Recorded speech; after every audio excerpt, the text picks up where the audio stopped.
Hi, this is Dan Beverley, leadership and performance coach and founder of the ThoughtSpark Performance Academy. And today I'd like to share with you 3 strategies from the coach's toolkit for maintaining what we call a clarity of distance that will help you to bring an objectivity that's often missing in the most crucial and challenging of conversations at work. Now, whenever we communicate, it's very useful to maintain a level of objectivity. We're able to see angles, new perspectives and patterns that perhaps our conversational partners cannot.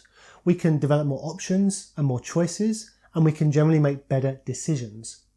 Conversely, when we over-associate with a particular problem or indeed a particular solution, we're far more likely to fall into exactly the same thinking traps that have our conversational partner stuck.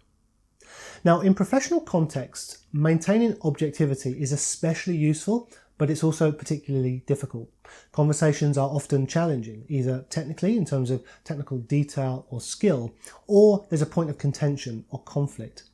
Often there's a problem to be solved with a certain amount of urgency around that.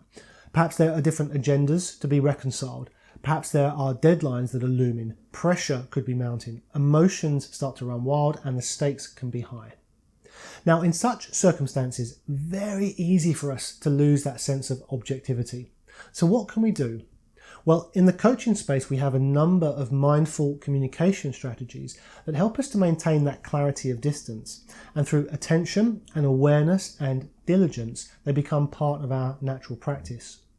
So today I'd like to share with you 3 of those strategies to help you to be able to bring a whole new level of consciousness to those challenging conversations, to better serve your conversational partner, and ultimately to elevate your communication skills that get better outcomes as a result. And idea number 1 is to be mindful of descending into the detail.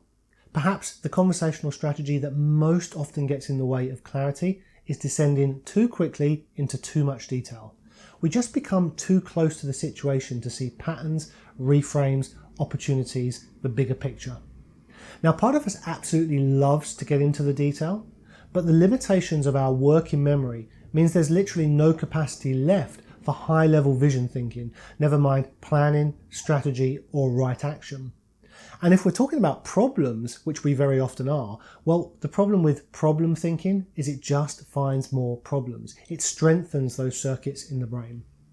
So let's resist getting caught up in the situation, the problem, or the drama.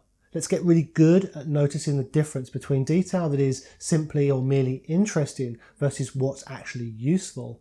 And let's practice asking questions that bring us up and out of the detail by turning attention to the goal. Idea number 2 is to be mindful of our triggers and hotspots. There are certain topics that are sensitive for us or that really push our buttons. Some are situational or contextual. Some will be the result of a very recent event, but others are life and career long. And it's useful for me to know what those are, to have those in awareness, because when we're too close emotionally to a topic, it can be a real hindrance to objectivity.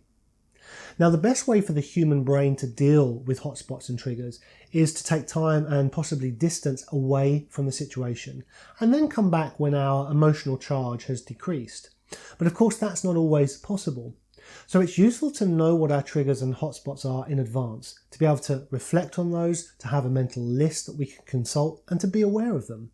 Because then when stepping into a conversation on one of those hot topics, or indeed simply finding ourselves inside a difficult conversation that's in and around one of those difficult discussion points, we can have the thought, this is a difficult area for me. I need to proceed with care.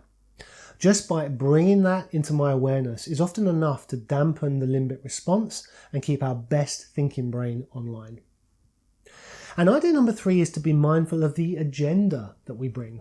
An agenda is a definite direction we want to take or an attachment to a particular outcome.